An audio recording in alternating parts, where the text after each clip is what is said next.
That's Nick. And that's Joseph. And today we're here to talk about What's Love Got to Do With It? The seventh film directed by Shekhar Kapur, which premiered at the 2022 Toronto International Film Festival and is being released May 5th, 2023, courtesy of Shout Studios.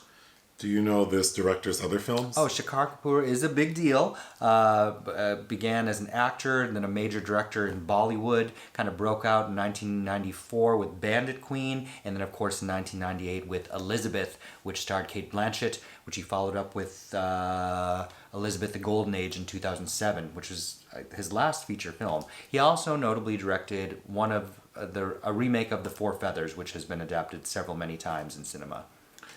Well, I only agreed to watch this movie because of the title. Well, when you saw this title, you were like, oh no. Well, because, I'm like, this better live up to the title. And I'm sorry to say it doesn't. It certainly does not. And it's confounding that a very notable biopic about Tina Turner, Well, we can get into the title because there is a section in the film that talks about funny movie titles that it's mind-boggling why they didn't use one of these. But anyway, yeah. The story. In London, an award-winning filmmaker documents her best friend's journey into an assisted marriage in line with his family's Pakistani heritage.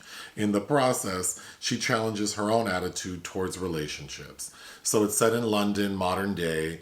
Lily James lives in this house she grew up in this house with her mom, Emma Thompson, next to who has become her best friend, played by Shazad Latif. Shazad Latif. From Rogue Agent. So they're in their early 30s. Shazad is a physician, and Lily, we're told like 6 times, is an award-winning documentarian. A one-woman show. They're both single. Lily, we see, goes to like some producers to try to pitch a new project. And she wants to do something about honor killings. And Shazad tells Lily, like, oh, I'm going to participate in like an arranged marriage. So when she goes to pitch the documentary about honor killings, the producers are like, nah. And then like she kind of just pulls something out of her ass, like, oh, well, I have a friend who's gonna like have an arranged marriage. I can do something on that.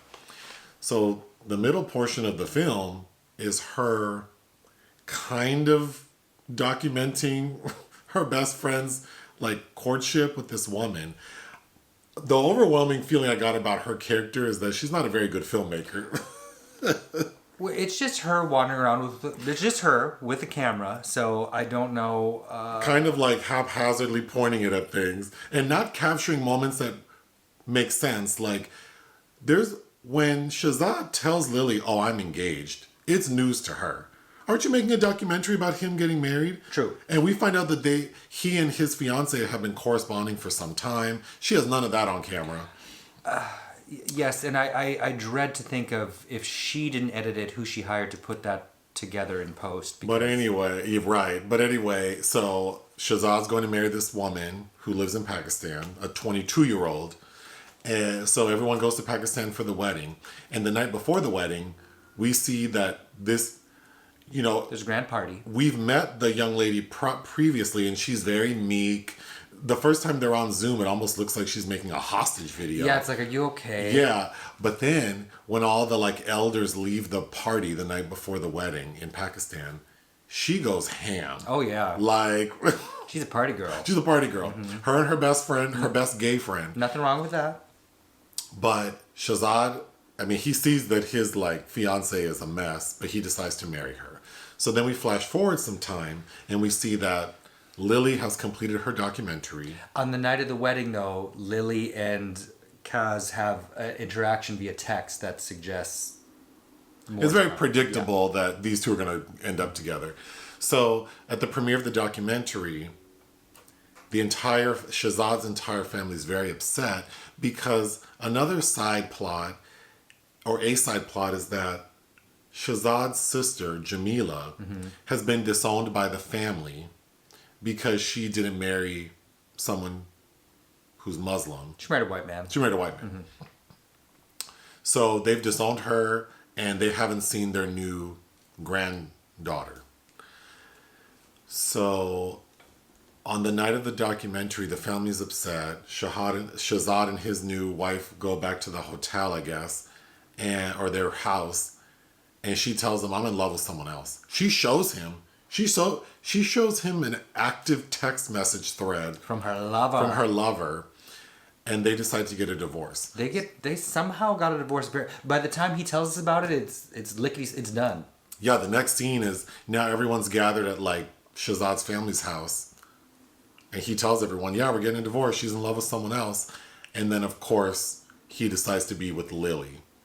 And then another side story is that Lily's mom, played by Emma Thompson, who we can get into, is trying very hard to set her daughter up. Mm-hmm. And she effectively does with like her veterinarian. Mm-hmm. So we see that Lily has been dating this guy. But prior to her and Shazad getting together, the veterinarian breaks up with her, saying that he can tell she's not really in love with him. He said he'll be her second husband. So I guess all's well that ends well. I guess there's also there's a side plot involving Zoe's sister. Oh, yeah. Played by Alice Orr-Ewing, who we just reviewed in The Devil Conspiracy. And her husband has just cheated on her. They have twin girls that Zoe often babysits.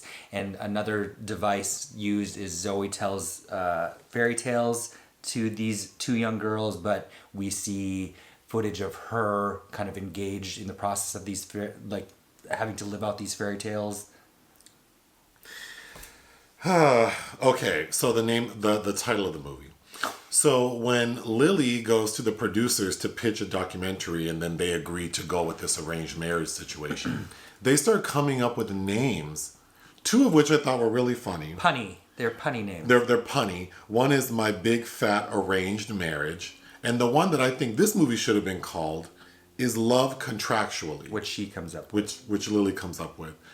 So it's so crazy to me that within the movie, there is a storyline about naming the documentary, and yet this film chooses a very familiar title. And because Tina's saying something that was iconic across the ages. But yes, because exactly what does love have to do with it? This could have had a better title that is not going to remind you of a much better film and performance. I know. A telltale sign that I don't care for a film is when I can think about so many other stories that I would have preferred. I think, so early on, Shazad is trying to justify to Lily. Shazad? That's his name? Oh, yeah, the actor's name. He's trying to justify to her, like, why he wants an arranged marriage. And he's like, well, because they live in the UK. He's like, 55% of marriages in the UK end in divorce, but only 6% of arranged marriages end in divorce.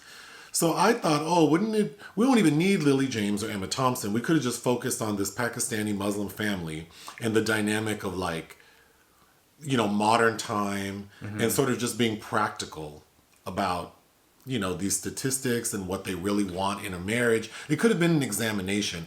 And the reason I kept floating to something more serious is because this thing is not that funny. It's not. At all. But an examination beyond the statistics, because, okay, so 6% of assisted or arranged marriages don't end, but also what's going underneath the surface of those connections. Right. So then I think another fun story could have been same family. We don't need Lily James or Emma Thompson. The sister Jamila, what if we would have compared, like, one of the siblings is more conservative and wants to proceed with an assisted arranged marriage, and then the other one goes off, you know, and then we see how maybe the assisted marriage actually works out better. Something like that. Because I'm also confused, and because I'm not a part of this culture, I feel like I can't speak to it except that as a spectator, I'm very confused what the messaging is, because Shazad's character makes a very good argument as to why he wants to marry someone who shares his beliefs, culture, skin tone, all that.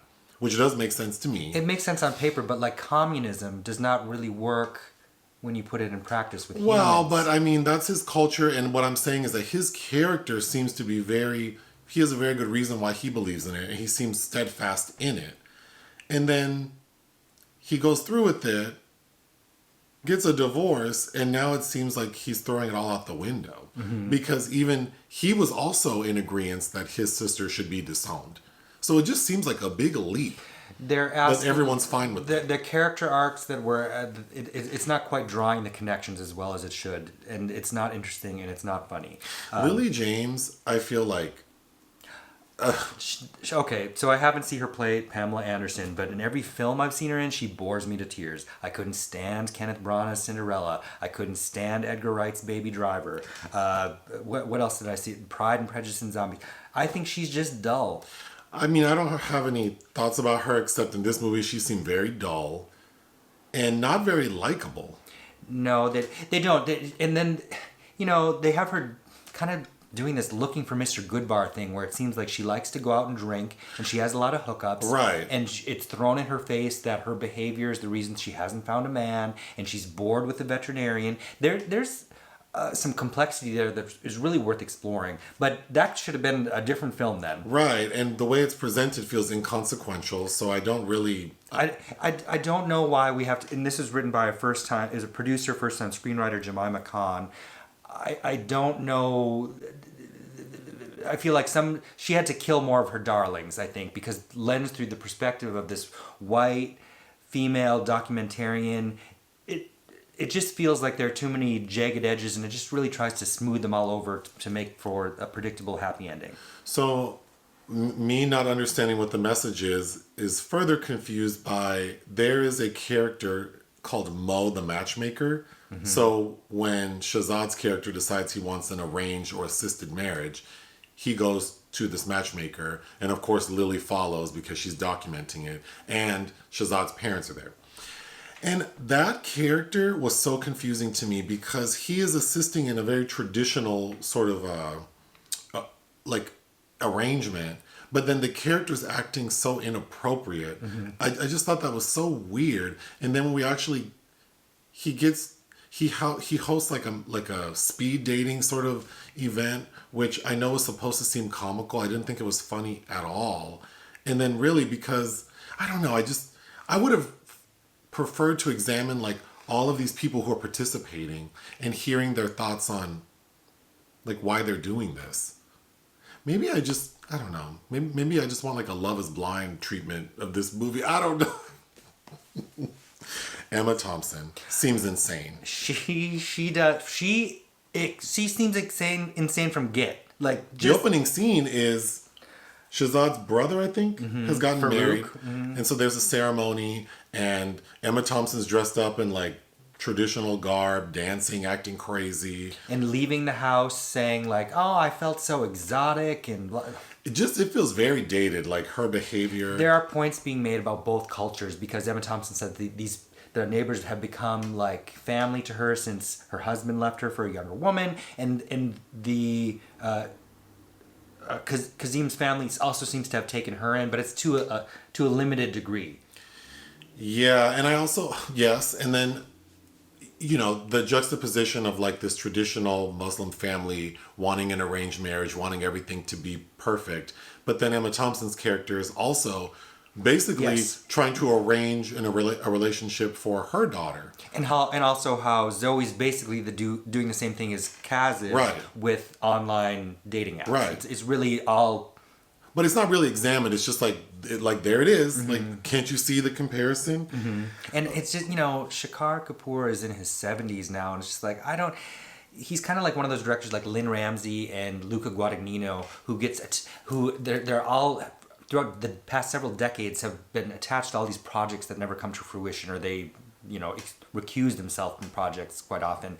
And it's like I don't know why this is the story he feels like he needs to tell now. And again, with filmmaking, sometimes just projects come together and that's the one you do, but I feel like this is beneath him. Well, also, like, this is not about an arranged marriage as much as like it's assisted marriage, because they're seeking out a matchmaker. They do get to meet, the idea initially is like he's going to meet people, and if he connects with them, then they'll proceed. So it's kind of like speed dating. Mm-hmm. And Shazad's character makes a comment like, well, it's kind of like Tinder in 3D. Mm-hmm. So, and his parents are fine with it. So it's not as conservative and traditional as we would imagine. No. So really, the the part that kind of threw me off is the matchmaking scene where the mom is like, and the dad are being very specific about they don't want the girl to be too dark. They don't want her to be into the women's lib thing. Oh, listening to them, I'm like, well... It was really cringy. Listening to the parents and their needs for their son, I'm like, well, good luck. It felt uncomfortable because they're not adhering to like a very traditional approach. They just want the girl to be a very specific thing. And then the film doesn't really... But that's what we do on online dating sites, though. Right, but I feel like the film needed people to compare it to that so that we can get comfortable in it. Sure. But just because then it's trying to be a comedy, so then the way the mom and the dad and the matchmaker are talking, it just feels so frivolous, but it's like hard to hear. Mm-hmm. Oh, then Emma Thompson, this whole side plot with the vet and the dog has swallowed like a glove, mm-hmm. and they can see the glove poking out of its anus, mm-hmm. but then they can't pull it out. Well, I was very confused by all that. It just seemed like a bad joke. Just give it a minute; it'll come out. If you see part of it, the rest of it'll follow suit. There's just too much going on. Like Lily's sister's marriage, kind of. Oh, I mean, God. I know it's like it just seems like a very superficial examination of like the dynamics of marriage and in all its configurations and how to find someone to fall in love with. And it's like, well, really, maybe it really is just all about propinquity because the two people that ended up together grew up next to each other. Right. Then when everyone flies to Pakistan, the plane they're on looks like something from like a Almodovar film that like it's set in the 60s or something. Indiana Jones. It was very odd. Yeah, what airline is this so I know not to book a flight on? Then when we get to Pakistan and it's that party the night before the wedding, and then the fiance, her gay best friend, is being very aggressive with Shazad, like flirting with him, suggesting they sleep together on his last night. Suggesting they sleep, like offering drugs. That seemed like this is not funny. And then the wife being so just wild. She was like Girls Gone Wild. She was, and at first, before she is living out loud, she's kind of stank and uncomfortable. I got the sense that she was acting timid because family was watching, and then when she was not being watched, she got wild. But then that didn't match when they finally get married, and then she's still acting timid. She's like the what's her name on the Love Is Blind season 5. Oh, Irina. She's like Irina. Season 4. And then there's like. Lily James has all these classic movie posters, like a lot of film noir stuff. The one that stands out is Hitchcock's Rear Window. Why? Lastly, again, stories I think would have been better is Shazad's character keeps saying 47, 49, but a continent apart. And he's referring to the street address of the two homes. The fact that they're neighbors, but they couldn't be more different. And then he even confronts her at one point in Pakistan, like upset with her that she doesn't understand that because he's a brown man who's Muslim, and then he even mentions like I have to apologize for every brown person anytime there's a terrorist attack. It's like I feel like that needed to be reconciled before the film ends with them being like a couple. I think Zoe is never... She's confronted with aspects of her whiteness sometimes. Like, we have to go to the airport earlier because I'm going to get randomly selected and it's going to take longer. And Shazad says that. And also, as a documentarian, not that you don't have to be objective to be a documentary filmmaker. I don't truly believe, depending on your approach or whatever. But it just seems like a really bad idea that you are invested in this man in a way that is also unfair to him, and it is whether she's subconsciously sabotaging him. I believe because she acts out several times, like when she discovers that he's engaged. Yeah. I don't know. Also, that device could have been used in a more interesting way. Like maybe we see, like maybe parts of the film would have been shown through the lens of the documentary. But there is none of that. It is literally just Lily James awkwardly holding a camera. Well, and her responses are just like, they're just overwhelmingly white. It's like, did you not research anything about this process in this particular culture or whoever else you're supposed to be interviewing to... Right. And why are you reacting this way? Yeah, I agree. It's almost like she did no homework before she started this film. And also in the beginning, we see her type out a bunch of questions, but she never... I mean, even that would have been a good approach to the narrative. Like, have her go through these questions and we see different couples. And then I guess this is a comedy, so then I guess write some jokes. But like this film, she is also not asking any of the hard questions that really need to be asked of these of people that are suggesting that this is the relationship and the way that they want to formulate it. So, well, interestingly, today is our anniversary as we're recording this, so we have to leave to go to dinner. But what would you give this film? 2. I would give it 2 out of 5. Yeah. What else? I would suggest it makes me want to rewatch Elizabeth with Kate Blanchett because I remember quite liking it, and Fanny Ardant. Hit the thanks button. Listen to our podcast. Bye.